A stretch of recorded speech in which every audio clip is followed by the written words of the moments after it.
ശത്രുരാജ്യത്തിന്റെ നെഞ്ചളവ് India അളന്നത് വെറും കരയിലോ ആകാശത്തോ മാത്രമല്ല, ഇങ്ങ് കടലിലും കൂടിയാണ്. ഇന്ത്യൻ നാവികസേന അറബിക്കടലിലൂടെ പാകിസ്ഥാനെ ആക്രമിക്കാൻ ലക്ഷ്യമിട്ട് പാഞ്ഞടുത്തത് വെറും മിനിറ്റുകളുടെ ദൂരത്തിൽ. ഒടുവിൽ ഗതികെട്ട് പേടിച്ച് വിറച്ച പാകിസ്ഥാൻ ഇന്ത്യൻ സൈന്യത്തിന് മുന്നിൽ മുട്ടുകുത്തി കെഞ്ചി, ദയവായി ആക്രമണം നിർത്തണം. കേൾക്കുമ്പോൾ ഓരോ ഭാരതീയനും രോമാഞ്ചം വരുന്ന ഈ വിവരങ്ങൾ ഇപ്പോൾ പുറത്തുവിട്ടിരിക്കുന്നത് മറ്റാരുമല്ല, സാക്ഷാൽ ഇന്ത്യൻ നാവികസേന മേധാവി അഡ്മിറൽ ദിനേശ് കെ ത്രിപാഠി തന്നെയാണ്. ഓപ്പറേഷൻ സിന്ദൂർ സമയത്ത് പാകിസ്ഥാനെ കടലിലൂടെ ആക്രമിക്കാൻ ഇന്ത്യ പൂർണ്ണ സജ്ജമായിരുന്നുവെന്ന് നാവികസേന മേധാവി വെളിപ്പെടുത്തി കഴിഞ്ഞു. കേവലം കുറച്ച് മിനിറ്റുകൾ മാത്രം അകലെയായിരുന്നു ആ ഒരു നാവികാക്രമണം. ഇന്ത്യൻ പടക്കപ്പലുകൾ തങ്ങളുടെ തീരത്തേക്ക് ഇരച്ചു കയറുമെന്നായപ്പോൾ ഗത്യന്തരമില്ലാതെ പാകിസ്ഥാൻ സൈനിക നടപടികൾ നിർത്താൻ ഇന്ത്യയോട് അപേക്ഷിക്കുകയായിരുന്നു. അതിപ്പോൾ ഒരു രഹസ്യമല്ലെന്നും യുദ്ധകാലയളവിലുടനീളം നാവികസേന അതീവ ആക്രമണോത്സവമായിട്ടുള്ള ഒരു നിലപാടാണ് സ്വീകരിച്ചതെന്നും അദ്ദേഹം വ്യക്തമാക്കി. 2025 മെയ് 7 ഇന്ത്യ ആരംഭിച്ച ഈ ചരിത്രപരമായിട്ടുള്ള സൈനിക നടപടി പാകിസ്ഥാൻ ഇന്നും ഒരു പേടി സ്വപ്നമാണ്.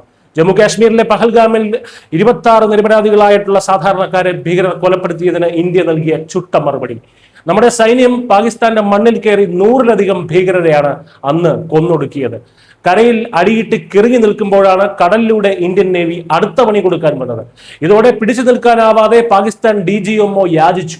അങ്ങനെയാണ് ഏതാനും ദിവസത്തെ സംഘർഷത്തിനൊടുവിൽ മെയ് 10 വെടിനിർത്തൽ പ്രഖ്യാപിച്ചത്. ഇന്ത്യൻ നാവികസേനയുടെ ഈ ഭയാനകമായിട്ടുള്ള നിലപാട് കാരണം പാകിസ്ഥാൻ നാവികസേനയ്ക്ക് പുറത്തിറങ്ങാൻ പോലും പേടിയായിരുന്നു. അവരുടെ കപ്പലുകൾക്ക് സ്വന്തം തുറമുഖങ്ങൾക്കടുത്തോ മക്രാൻ തീരത്തോ വെറുതെ ഒതുങ്ങിക്കൂടേണ്ടി വന്നു. ഈ ഓപ്പറേഷൻ രാജ്യത്തിന്റെ ആത്മവിശ്വാസം എത്രത്തോളം വർദ്ധിപ്പിച്ചുവെന്നും ദിനേശ് കെ ത്രിപാഠി ചൂണ്ടിക്കാണിക്കുന്നുണ്ട്. ഇതിനിടയിൽ പശ്ചിമ സമുദ്ര തീരത്ത് 17 മണിക്കൂർ നീണ്ട സന്ദർശനം നടത്തിയ പ്രധാനമന്ത്രി നരേന്ദ്രമോദിക്ക് മുന്നിൽ സൈന്യത്തിന്റെ യഥാർത്ഥ കരുത്ത് തെളിയിക്കാനും ഇന്ത്യൻ നാവികസേനയ്ക്ക് കഴിഞ്ഞു. ശക്തമായിട്ടുള്ള ഭരണകൂടത്തിന്റെ പൂർണ്ണ പിന്തുണയുള്ള ഒരു സൈന്യത്തിന് എന്തത്ഭുതവും സൃഷ്ടിക്കാൻ കഴിയുമെന്നതിന്റെ ഏറ്റവും വലിയ ഉദാഹരണമാണിത്. ചുരുക്കത്തിൽ പാകിസ്ഥാൻ എന്ന രാജ്യത്തിന് ഇന്ത്യ നൽകിയത് എക്കാലത്തെയും വലിയൊരു പാഠമാണ്.